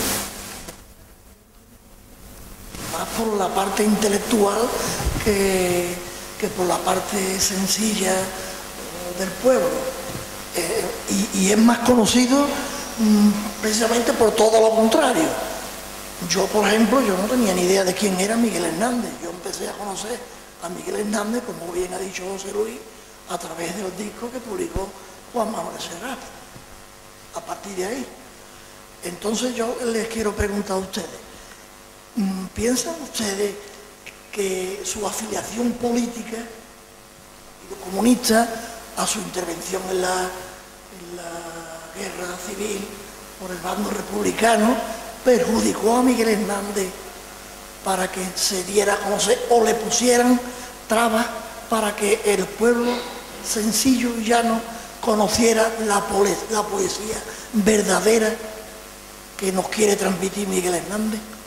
esa es muy buena pregunta, la verdad. Y ya, yo termino ya rápidamente. La elegía a su gran amigo Ramón Siles. Yo no sabía por qué había habido esa ruptura. La ruptura fue política, ni sabía que Juan Ramón Siles tenía fines tan religiosos. Entonces yo no sabía, porque yo sí escucho y leo la elegía y a mí se me ponen los vellos de punta. Me entran ganas de llorar, que seguramente, y además pienso yo a través de la lectura de ese poema, que Miguel Hernández se siente culpable, no de la muerte de Ramón Siles, sino de esa separación de que se rompiera esa gran amistad que había entre los dos. Hubo una ruptura no solo política con Ramón Sigé, sino estética. Que a Ramón Sigé le molestó que él dejara su concepción poética tradicional, centrada en el barroco, en las estrofas tradicionales y en esa imaginería tan exuberante que empleaba propia del barroco, y que se acercara a las influencias de Neruda y de Alessandre, y se acercara al surrealismo y al verso libre, cosa que Ramón Sigé no aceptaba. Pero es muy interesante lo que usted está diciendo al respecto de los remordimientos de Miguel Hernández respecto a la muerte de Sigé. Yo creo que él le dolió que Sigé se muriera sin que hubieran podido reconciliarse, y sobre todo que se enterara días más tarde de la muerte de Sigé, con lo que no pudo asistir a su entierro. Y posiblemente eso, que no está en el poema, está en la vibración entre líneas, en el sobreentendido del poema. Pero lo que usted se refería antes, que si le ha perjudicado o no su filiación política, yo creo que su filiación política en aquel momento, en la izquierda, donde la mayoría de los intelectuales eran de izquierda, aunque no todos comunistas, su filiación política de izquierda le favoreció el conocimiento público del personaje, pero a la postre, a medio y largo plazo, le perjudicó a su propia obra, porque no ayudó a conocerla de una manera completa, y solamente se difundieron aquellos poemas que a la izquierda le interesaba difundir de Miguel Hernández, y aquella imagen que a cierta derecha franquista también le interesó dar de Miguel Hernández, porque la derecha franquista no quería de ninguna manera que se le diera otro caso como el de Lorca. Claro. Y entonces procuró rescatar aquella imagen pacata y religiosa de Miguel Hernández. Miguel Hernández era un hombre de familia religiosa, sus comienzos lo eran también, pero desgraciadamente por nefastas influencias él se desvió del camino. Entonces ese mensaje de la derecha y la explotación política que hizo la izquierda, que en su época tenía una fuerza cultural enorme en toda Europa, yo creo que ha impedido que veamos con la perspectiva de vida la obra de Miguel Hernández y la leamos sin prejuicio ni premeditaciones. Sí. Y bueno, quiero dar también mi opinión. Él efectivamente... El tema de Ramón Sigé, ¿no? Porque la elegía es conmovedora, es completamente conmovedora, y el tema de Ramón Sigé, él se entera a través de Alessandre, que lo lee en un periódico, después de 2 días, que ha muerto Ramón Sigé, su amigo. Entonces él siente una culpa muy grande porque su amigo le influye a él estéticamente hasta el 34. A partir del 34 ya... él ya toma otro derrotero, ve la cosa de otra manera, y toda esa pirotecnia metafórica, ¿vale? Sí. Todo ese andamiaje metafórico él lo abandona porque ya hay otras voces que le llaman, ya hay otra manera de construir, otra arquitectura del verso, etcétera, etcétera, ¿no? Que está en primera línea. Y entonces su amigo tiene muchas disputas, ellos disputan mucho, hasta el hecho de que Ramón Sigé iba todas las tardes, cuando vuelve otra vez de vez en cuando porque él tiene una peregrinación continuamente de Madrid a Orihuela, y todas las tardes va Ramón Sigé a hablar con él, a charlar, y él describe que su amigo tiene un temperamento muy nervioso, que no se sienta nunca, que toca muchos temas, que es una especie de hiperestésico, y entonces al final lo abandona toda su influencia católica o neocatólica, católico-lírica, abandona todo eso porque ve que a él ya se le ha quedado un poquito obsoleto todo eso, entonces él quiere probar otros caminos, otros derroteros experimentales, y entonces ahí tiene un desencuentro con él, tiene un desencuentro que dejan de escribirse, dejan de escribirse. Entonces luego, claro, cuando él se entera de esa muerte repentina, que su amigo Ramón Sigé estaba escribiendo un ensayo neorromántico, Y escribiendo ya, acabándolo, con las prisas de acabarlo, los nervios que tenía ya le había dado algún toque, había tenido algún problema de corazón y demás, pues murió de un infarto, murió repentinamente, ¿vale? Intentando acabar en la agonía ese ensayo que parece mentira, pero así murió, ¿eh? Y entonces este tiene una culpa, siente una culpa tremenda, no puede con ella. Entonces no me extraña, que se sienta pajareando pajareará tu alma colmenera, por la elegía, ese sentimiento de culpa, porque es verdad que estaba ahí. Y luego con el tema de la elegía podemos leer, luego si alguien quiere leer algo, que venga y lo lea, yo encantada de la vida, Eva. Hay libros de sobra. Si queréis leer algo. Luego con el tema político, es verdad que él era muy cándido, como yo empecé diciendo al principio, y era muy ingenuo, porque él mismo se entregó. Es que él mismo se entregó a las fauces del lobo. Es verdad que él mismo se entregó, porque de toda la peregrinación que fue haciendo pidiendo ayuda, hasta llegar a la frontera de Portugal, y luego allí lo apresan y ya lo denuncia a las autoridades españolas, y empieza toda la peregrinación de cárceles y demás.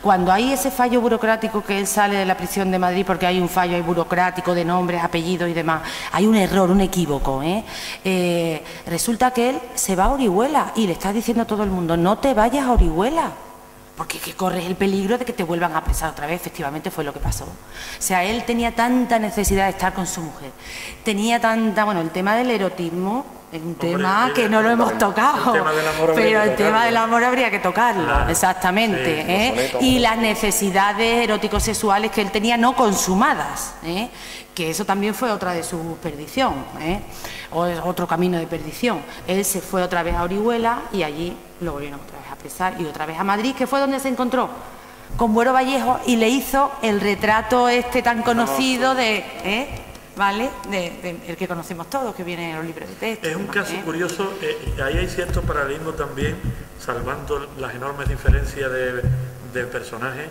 con Lorca. O sea, Lorca,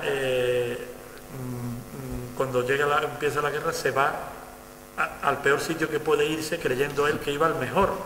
Él se va a su casa, a Granada. Miguel Hernández instintivamente se va a la suya, curiosamente, y los dos de manera distinta terminan de la misma, igual, ¿no? Desgraciadamente. Eso, y curiosamente, a pesar de que Miguel Hernández, teniendo la afiliación política que tenía, nunca perdió la amistad con intelectuales de derecha que estaban en el bando nacional. Luis Rosales, en el caso de Lorca. Luis Rosales, el caso de Lorca, Dionisio Ridruejo, Rafael Sánchez Maza o José María de Cosío en el caso de Miguel Hernández, que incluso Joaquín Romero Murube, cuando dirigía fue el alcaide de Alcázar de Sevilla, sí, ya acabada la guerra, o acabada efectivamente, y aun teniendo esos apoyos que nunca le faltaron, no salvó el pellejo.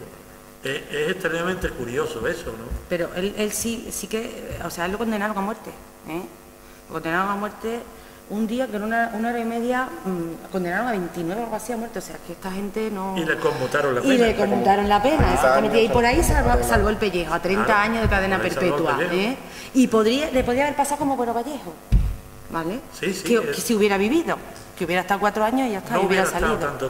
No hubiera estado tanto tiempo, y sin embargo, bueno, pues es verdad que la ironía del destino, lo que tú decías al principio, fue a ponerse el que le había ayudado, el canónigo de su pueblo, que le había ayudado Luis precisamente, Marcha, exactamente, Marcha, que le había ayudado a... El que le abre la puerta de la poesía, le cierra la puerta de la vida. Le cierra la puerta de la vida. José María de Cosío fue un poco... curioso, ¿no? José María de Cosío fue un poco el que la ayudó, ¿no? Sí, él trabajó, él tuvo varios empleos en Madrid, por supuesto no vivió de la poesía como él pretendía, pero sí vivió de otras cosas, aunque de manera más o menos precaria, pero vivió. Y el empleo, uno de los más estables que tuvo, fue el que le dio José María Cosío dentro de la Enciclopedia de los Toros. ¿Verdad? Que sobre... Y él se dedicaba a hacer biografías de toreros. La figura del toro importantísima también, claro, crucial. Claro, muchas veces me parece... Claro. Como el toro de En Peritos Luna, clarísimo también. También, ¿no? Efectivamente, él vivió ese mundo del toro a través de José María Cosillo, que le dio trabajo. Lo que pasa es que la guerra interrumpió eso. Yo estoy seguro de que Miguel Hernández se hubiera integrado en su generación, ¿no? Al final está a caballo entre una y otra, como tú dijiste. Pero es que es curioso porque es que no se tramita la petición al hospital para tuberculosos, es que no se tramita esa petición, se hace una pantomima y no se tramita realmente. Comenta, Eva. Coméntalo. ¿Qué fue? Sí. No, es que no se tramitó. Sí, el obispo de León. El obispo de León. De León, sí. Pero no se tramitó, él firmaría, pero no se tramitó. No se tramitó, no. Y entonces, claro... Yo creo que lo dejaron un poco morir. Pero si él hubiera cedido un poco dentro de su tosudez, digamos, ¿no? Era muy tarde. Hubiera pensado un poco más en la familia, en la mujer y en el hijo, y no en su integridad moral, no hay por qué reprocharle eso para nada, pero si hubiera pensado más en la conveniencia de su madre y hubiera cedido algo, Luis Almarcha lo hubiera llevado al hospital y se hubiera salvado. Sí. Lo que pasa es que ahí, a lo que fuera, mira... Pero vamos a ver... Sí, pero... Claro que no, claro. Yo creo que más que por la República, por España, pero bueno. Sí. Totalmente. Además, en el poema Madre España está clarísimo esa influencia. Totalmente. De hecho, es el que más se jugó la vida dentro de los poetas de la época, por unas ideas. Fue un autor de armas y de letras, ¿no? Y el reflejo de esos poemas de guerra es Vientos del Pueblo, como tú has dicho, efectivamente, claro que sí. Hemos comentado el paralelismo con Cervantes, ¿no? Que, bueno, el paralelismo que yo veo que lo recoge magníficamente Andrés Trapiello en Las armas y las letras, es bueno, el mismo título, ¿no? Fue Miguel Hernández, pues podemos decir también que fue un autor de armas y de letras, ¿no? Tanto porque estuvo en él al frente como por su poesía, ¿no? Bueno, a modo de curiosidad, ¿no? Es de los pocos poetas de verdad que empuñaron un arma de su generación, por no decir el único posiblemente, ¿no? Y él se comprometió con lo que pensaba, como dice Eva. Otra cosa es que empezara a dudar con las experiencias que tuvo en sus últimos años, pero incluso así... Desencanto completo. Viendo a Alberti ahí. No, Vientos del Pueblo es del año 37, Eva. Después viene el hombre... Hombre, claro. Después viene el hombre acecha. Del año 37 al 42 pasan muchas cosas. Después viene el hombre acecha, pero es que me voy a decir una cosa, mirad. No, pero... publicado. Pero yo voy a decir... No, pero Ramoncero, claro. Fue publicado póstumamente, fue escrito en 38. Pero os voy a decir una... o sea, las obras que nosotros... Eso es. Pero las obras que nosotros conocemos de Miguel Hernández, cronológicamente, nosotros conocemos un 30% de lo que escribió. O sea, lo que Miguel Hernández escribe es un magma textual de tal calibre, pero así, que todavía no se ha publicado todo. Es más, ahí está, por ejemplo, la etapa de los silbos, que escribe ahí cientos y cientos de composiciones, los poemas sueltos que escribe hasta 5 y 6 grupos gigantescos de poemas sueltos, de docenas y docenas y docenas de composiciones, una miscelánea enorme que se va publicando, está numerada porque para la edición han tenido que numerarse sin pertenecer a ninguna obra concreta. Y después la correspondencia, que es enorme, y el teatro a partir de un auto sacramental escribe 5 obras muy extensas de teatro y 4 piezas breves de teatro que él quería al final vivir, porque es que en la última visita se lo decía a Josefina, bueno, en la última visita le dijo que por qué no había traído al hijo, que por qué se había olvidado de traer al hijo. Se metió con ella y la reñía porque decía que él ya sabía que con los estertores de la muerte, que sabía ya que se iba a morir.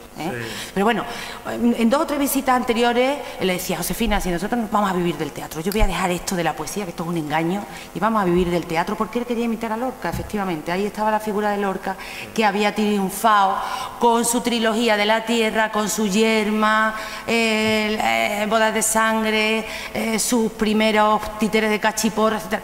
Entonces, con sus dibujos también, y él quería seguir la huella y el camino marcado por Lorca, ¿no? Pero está muy bien En fin. lo que dice Eva, que haga hincapié en esa poesía política de Vientos del Pueblo, que fue muy importante en su momento y producto de la época, ¿no?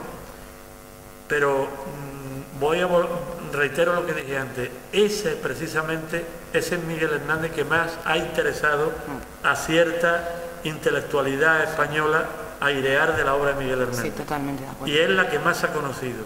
Esa poesía política, en muchos casos de circunstancias, por muy bien que esté escrita. Y Vientos del Pueblo no es un gran libro, es un libro que recoge piezas maravillosas como El Niño Yuntero, pero hay otros poemas De amor que también. que son muy circunstanciales. Sí. ¿No? De hecho, como el mismo Vientos del Pueblo, Es el romance Vientos del Pueblo me llama, me etcétera, arrastra, o sea, sí, no me arrastra, sí. es un romance hasta cierto punto de arenga. ¿No? Sí, No porque, un poema redondo. claro, porque a él se lo dicen y le advierten. Claro. Cuando va del frente de Madrid, se va al frente sur, a Jaén, y luego empieza otra serie de frentes, se va al de Extremadura, etcétera, le dicen, oye, que tienes que escribir otro tipo de poesía. Entonces, esa ahí poesía que es la que ha sido hay una cantada, inflexión, es exactamente, la que poesía ha ocultado panfletaria. la obra general de Miguel Hernández, que es mucho más rica. Ha ensombrecido totalmente. Y yo contra eso yo opongo resistencia a eso. Sí. Porque además ni siquiera la poesía totalmente panfletaria es panfletaria. No lo es. No lo es, que no puede ser. Ese sea el motivo de que la intelectualidad izquierda posterior a la democracia, a la transición, no le ha dado tampoco el sitio que le corresponde a Miguel Hernández. Quizás porque ya en su poesía se deja entrever ese desencanto político que no convenía a la izquierda política.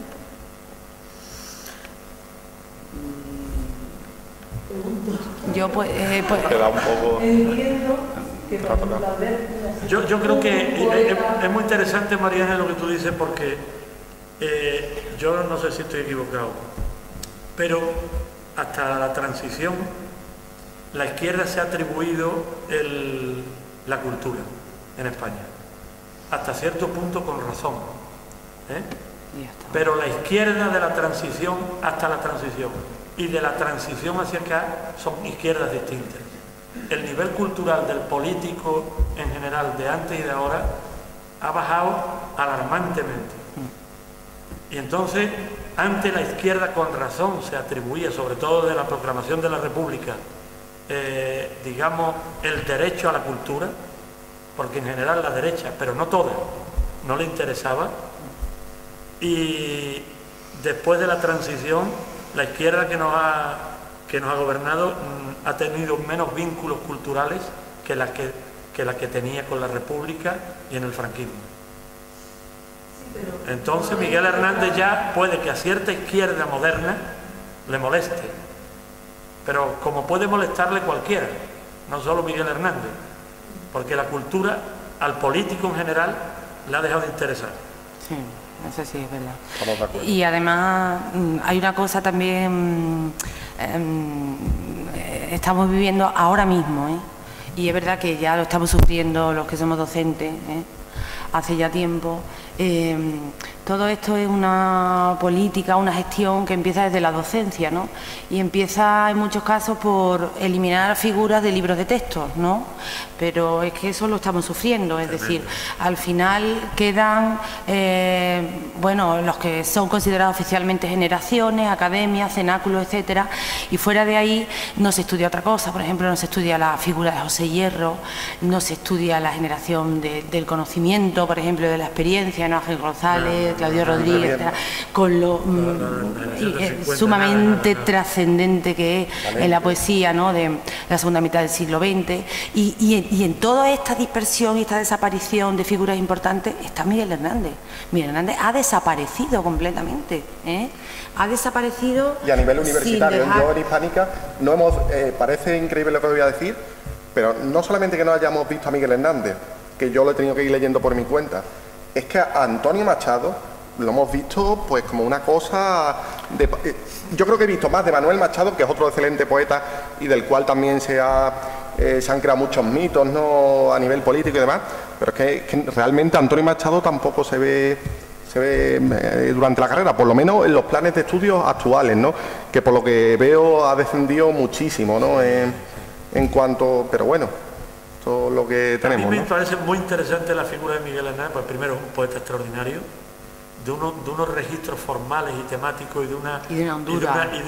Y de una visceralidad muy recomendable, porque desde hace ya varias generaciones yo siento que la poesía en general, salvo excepciones, es muy endeble, muy delgada, endémica, muy plana, no sale de ciertos moldes del verso libre o de cierta poesía más o menos masticada hasta la saciedad, ¿no? No tiene una amplitud de mira, ni tiene un conocimiento y un dominio artesanal. Y probablemente uno de los últimos poetas con ese dominio artesanal perfectamente asimilado de la tradición española es Miguel Hernández. Y una de las figuras para rescatar un poco ese vigor que en general a la poesía española creo que le falta desde hace décadas, podría ser la obra de Miguel Hernández. Y no lo es, lo tiene todo para provocar un estímulo generacional muy interesante. Emoción, inteligencia, visceralidad, dominio técnico.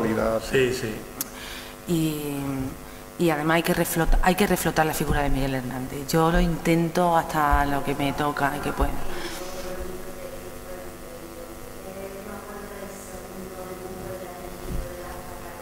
Bueno, sí, claro, el azul.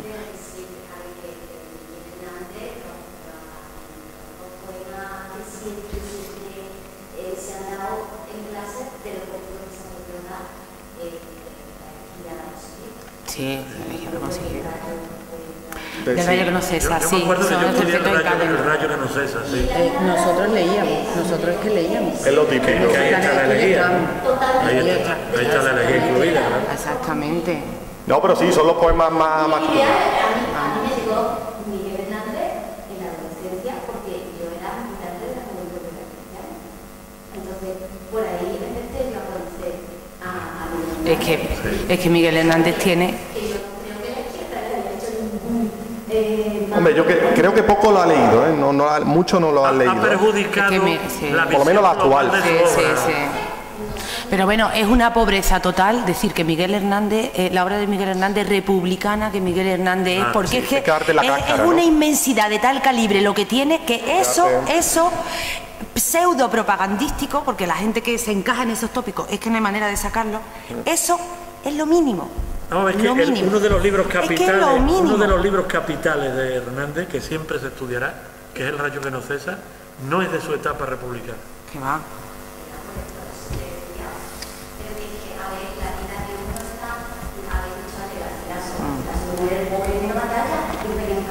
Porque era el soldado poeta, ¿no? Eso es, igual que él. Pues Miguel Hernández muere después de una guerra, porque estaba en la cárcel. Fue muy tozudo, él era muy tozudo. Eso es, va con él. Va con él, sí. Y la muerte como... Sí, llegó con 3 heridas, ¿no? Sí. Sí. Y sabéis que él tuvo una ruptura con Josefina Manresa, que fue su novia, ¿no? Eso del amor es interesantísimo. Él tuvo una ruptura porque él en el 32, 33 conoce, él se va acercando a los círculos, él quiere sacar dinero y ganar, entonces ganar dinero para ir sobreviviendo, ¿no? A duras penas, pero bueno, entonces publica artículos en algunos periódicos y demás, y como está escribiendo esas pequeñas obras de teatro, esas pequeñas piezas de teatro, pues a veces lo llaman del teatro español para que haga una lectura teatralizada, ¿no? Delante de una comisión para su posible elección y bien, para la escenografía. Y entonces él ahí conoce a Maruja Mayo y a María Segarra, y ahí conoce a las dos, pero él es tan inocente. Y es que hay que leer sus cartas a Josefina, Él es tan inocente y él es tan cándido que él le cuenta todo a Josefina, todo, incluso se lo cuenta esto, Entonces, claro, vamos a ver, en condiciones normales, Josefina, que tenía su carácter, su temperamento, que era un poquito orgullosa, bueno, pues entonces ahí hay alguna especie de desencuentro, de tiranteces, y eso se acaba durante unos meses y luego vuelven otra vez a reanudar la relación, Pero él sí tuvo relaciones sentimentales con estas dos mujeres en Madrid, Si las tuvo porque además es que él mismo lo escribe de su puño y letra. Yo incluso, sin ser ni por el somo un experto en la vida de Miguel Hernández y menos en la vida amorosa, porque no lo soy ni en la mía propia, pues yo sospecho que realmente Josefina Manresa no fue el gran amor de su vida siquiera. Aquí se produce una ambivalencia sentimental muy compleja, pero quizá comprensible en el caso. Estamos viendo, por un lado, este hombre se enamora de una muchacha de su pueblo. Él tiene la visión de la mujer, sobre todo que está para procrear, sí, porque él tiene un deseo irrefrenable de tener hijos. La idea de la fecundidad en la poesía de Hernández es clave, no solo humana, sino incluso la fecundidad animal, ¿no? Telúrica, como tú dijiste antes. Y Josefina Manresa nunca hubiera podido satisfacer el deseo intelectual, la compenetración intelectual y sensible y poética que Miguel Hernández podía tener con Maruja Mayo, que era una gran pintora, con María Zambrano, con la que parece que también flirteó, y con María Segarra, etcétera, ¿no? Entonces hay una ambivalencia sentimental muy interesante que yo no me paraba a pensar mucho. Por un lado, la necesidad de estar con mujeres muy estimulantes intelectualmente, que a él le convenía mantener esa relación también en el momento de Madrid en que estaba, en Madrid, y por otro lado, él sabía que esas mujeres no lo iban a satisfacer carnalmente como él quería, porque el modelo de mujer intelectual de Maruja Mayo, María Zambrano, no respondía a su idea de mujer materna, sí, de madre que iba a estar a su disposición, a darle de mamar a sus hijos y a dedicarse a sus hijos, etcétera, ¿no? Y él se movió, porque la relación que tuvo con Josefina Manresa fue muy intermitente. No tuvieron periodos ni siquiera medianamente largos juntos. Se vieron muy pocas veces. Y hubo una relación más casi epistolar que humana, que personal. El turismo carcelario, ¿no?, del que hablaba Hernández, ¿no? Claro. Pero bueno, yo quería, antes de que José vayamos cerrando, me ha comentado para otra ocasión, que se nos ha quedado en el tintero un poco, hemos hablado de la importancia de las revistas, ¿no? Como el Gallo Crisis, ¿no?, que fue donde empezó también publicando, bueno, creo que era el director, era Ramón Sigé, ¿no?, la revista El Gallo Crisis, ¿no? Sí, sí. Y bueno, para otra ocasión a ver si podemos hablar de la importancia de la revista, de Cruz y Raya, en fin, El Mono Azul, tantísimas revistas en las que tantos escritores de la generación del 27, con Miguel Hernández incluido, pues publicaron, ¿no? Simplemente... Sería lo suyo. Yo voy a pedir, para terminar un poco la mesa, que ofrezcáis una pequeña conclusión de esta charla de Miguel Hernández, ¿de acuerdo? Manuel, si quieres comenzar tú. No, yo brevemente quiero decir que Miguel Hernández es un autor que todo el mundo tiene en boca, pero que poca gente ha leído. Ni siquiera yo me he leído la mayor parte de su obra, así que nada, que espero que haya más este tipo de homenajes, ¿no? Y sobre todo una figura crucial que junto a Cernuda y Lorca para mí son los tres poetas mejores de la generación del 27, ¿no? Damaso Alonso decía que era, bueno, el epígono, ¿no?, era de Miguel Hernández, ¿no? Bueno. Francisco José, si quieres añadir alguna cosita. No, yo creo que pido disculpas si me he extendido demasiado en mi comentario y he acaparado demasiado la Sí. mesa, simplemente bueno, eso. Y agradecerle la atención a todos los que nos han acompañado. Ya voy yo. Perdona, disculpa. ¿Ya has terminado? Sí, sí. Bueno. Y yo lo mismo, porque sí que yo hablo mucho, tengo ese defecto. Pero voy a leer un poema del Cancionero y romancero de ausencia, que es una delicia, con ese verso ya muy adelgazado, muy rítmico, vuelto otra vez a la forma de la lírica popular, sobre todo, que se titula Vals de los enamorados y unidos hasta siempre, ¿eh? Y que recuerda un poco el soneto de Quevedo, cerrar podrá mis ojos la postrera sombra que me llevará el blanco día, que tiene ese tema de que el amor vence todas las cosas, incluso la muerte, ¿eh? Bueno, Pues aquí veréis cómo está influyendo esos endecasílabos últimos, ese terceto último de Quevedo, exactamente aquí, que dice, serán ceniza más tendrán sentido, polvo serán más polvo enamorado, dice Quevedo. Pues vamos a leer esto.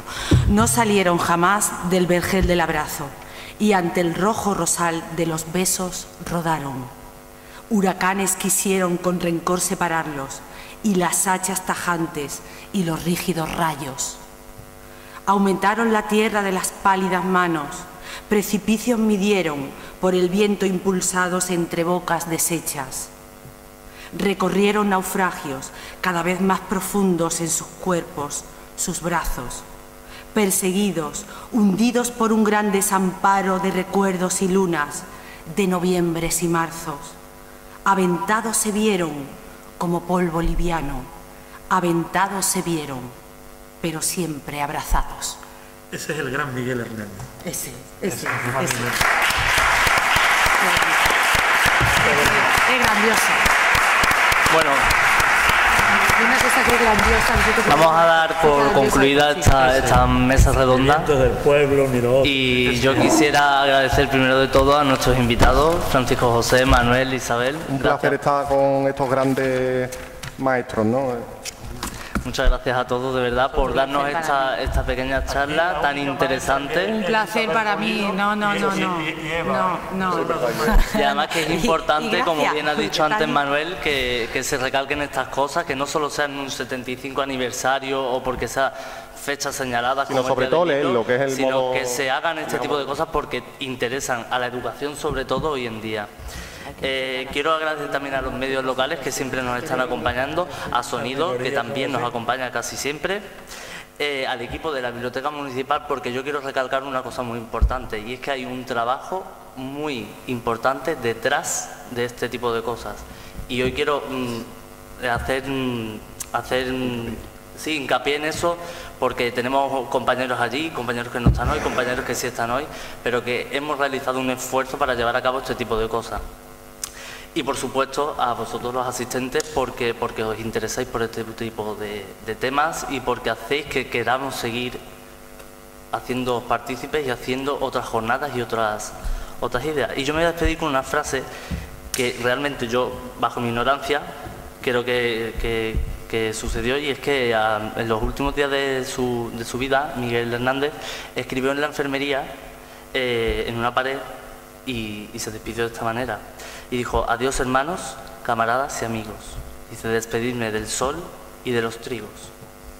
Muchas gracias a todos por venir y nada, nos vemos en otra.